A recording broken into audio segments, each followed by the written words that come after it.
डरने का नहीं भाई, क्वेश्चन सॉल्व करने का। मैंने क्या किया है बेसिकली गाइस, ये कोई रिवीजन पहली बार वीडियो नहीं है। हम हर चैप्टर के की पॉइंट्स को देखेंगे, एक समरी पॉइंट्स जो कि इंपॉर्टेंट होंगे हमारे एग्जाम से पहले, हर टेस्ट से पहले बेसिकली गाइस इस की पॉइंट्स को हम लोग को देखना है, ठीक है ना। तो गाइस यूनिट मेजरमेंट का पहला की पॉइंट इम्पल्स क्या होता है। तो इम्पल्स होंगे जब मैं ये सब भाई मैंने जो जी मेंस के क्वेश्चन किए ना उसके बाद मैंने लिखा है कि ये सबको पता होना चाहिए। इम्पल्स क्योंकि हम फॉर्मूला भूल जाते हैं, पर भूलना नहीं है। फॉर्मूला होता है कि फोर्स इंटू टाइम, तो वहीं से आप निकाल ही सकते हैं कैसे ये होता है इसका mL/t-2 यार पता होना चाहिए। पावर को आपको निकालना है तो फोर्स इंटू वी से निकाल सकते हैं। मोमेंट ऑफ इनर्शिया होता है गाइस mr का स्क्वायर, तो इसका बन जाएगा mL/2, ठीक है ना। मास डेंसिटी कहीं पर लिखा गया है, डरना नहीं है, बस मास और वॉल्यूम करके उसका डायमेंशन निकाल लेना है। तो हाँ ये इंपॉर्टेंट है गाइस। अगर हम लोग को अंडर रूट में μ0/ε0 दिया है तो वो रेजिस्टेंस का क्या है गाइस, रेजिस्टेंस का बेसिकली डायमेंशन होगा। लेकिन अगर अंडर रूट अपन 1/μ0/ε0 दिया है तो वो हम लोग का स्पीड का डायमेंशन ये करेगा। साथ ही साथ E/B भी स्पीड का डायमेंशन शो करता है। अगर हम लोग को दिया है ε0 डी फ्लक्स बाई dt, तो डरना नहीं है। डी फ्लक्स और इलेक्ट्रिक फ्लक्स को हम लोग क्या लिख सकते हैं, Q/फ्लक्स लिख सकते हैं। वही यहाँ पर हमने आगे करके लिख देना है, जैसे Q/dQ/ε0 काट देना है, dQ/dt इलेक्ट्रिक करंट का डायमेंशन मिल जाएगा।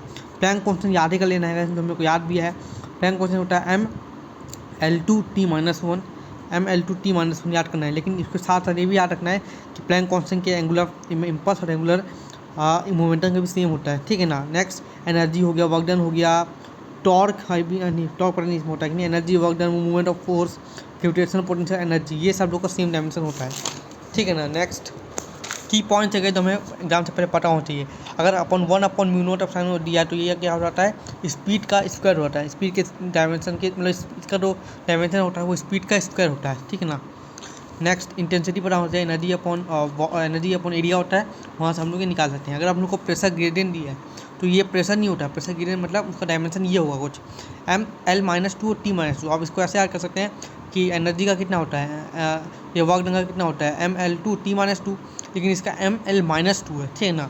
LRC का ट्रिक, लाजवाब ट्रिक हमारे भैया ने बताया था। देखो क्या करना, LRC के नीचे कौन से क्लास में पढ़ते हैं, 12 में पढ़ते हैं, तो 12 लिख देना। 2 के नीचे 12, हर 2 के नीचे 2 एंड 2 3 4, ठीक है ना, इक्वल टू mL/t है। एल का डायमेंशन और आर का और सी का लिख देना, और ये सी बार में होगा, ठीक है ना। नेक्स्ट बी होता है कहीं magnetic field, magnetic induction which is μI/2r। यहाँ से अपन अगर B/μ0 दिया है तो निकल जाएगा अपना डायमेंशन लास्ट में AL-1, ठीक है। लेटेंट हीट होता है गाइस, लेटेंट हीट का फॉर्मूला होता है, वो होता है हीट अपॉन मास, तो वहाँ से अपन लोग इसका डायमेंशन निकाल सकते हैं, ठीक है। नेक्स्ट एनर्जी डेंसिटी का तो याद कर लोगे, एनर्जी डेंसिटी का होता है mL-1 t-2, याद कर लो। स्प्रिंग कांस्टेंट हो गया, इसे भी पता होना चाहिए, mt-2। Angular speed angular speed हो गया, फ्रीक्वेंसी हो गया, और वेलोसिटी ग्रेडियंट हो गया, इन लोगों का t-1 होता है। कंप्रेसिबिलिटी भी देख लो guys, mL-1 m-1 t1 t का पावर 2, सॉरी m-1 L का पावर 1 और t का पावर 2, ठीक है। नेक्स्ट प्रेशर ग्रेडियंट हमने पहले भी देख लिया है, क्या है। रेजिस्टेंस का और रिएक्टेंस का याद कर लो, मैंने ऐसे क्या है, रेजिस्टेंस का हमने कैसे याद किया, रेजिस्टेंस हमने ऐसे याद किया है कि रेजिस्टेंस है mL/2 t-3 और A-1। उसी प्रकार रिएक्टेंस क्या है mL/2 t-3 और बस A-2 हो गया है, कुछ नहीं। बॉल पेन क्वेश्चन तो हमने याद ही किया है गाइस, जैसे याद किया था mL/2 mL तो पता है, तो बॉल पेन क्वेश्चन होता है गाइस mL/2 t-2 और θ-1 होता है। लेकिन हम K का फॉर्मूला भी याद कर लो, E/T होता है। इलेक्ट्रिक डिस्प्लेसमेंट होता है D = ε/0 electric surface charge density, तो इलेक्ट्रिक डिस्प्लेसमेंट का और सरफेस चार्ज डेंसिटी का सेम हो जाता है फॉर डायमेंशन, ठीक है ना। म्यूचुअल इंडक्टेंस का भी पता होना चाहिए गाइस, क्या होता है म्यूचुअल इंडक्टेंस का भी ये होता है गाइस mL/2 t-2 A-2, ठीक है ना। Angular velocity, frequency, velocity gradient, इन लोग सबका t-1 होता है।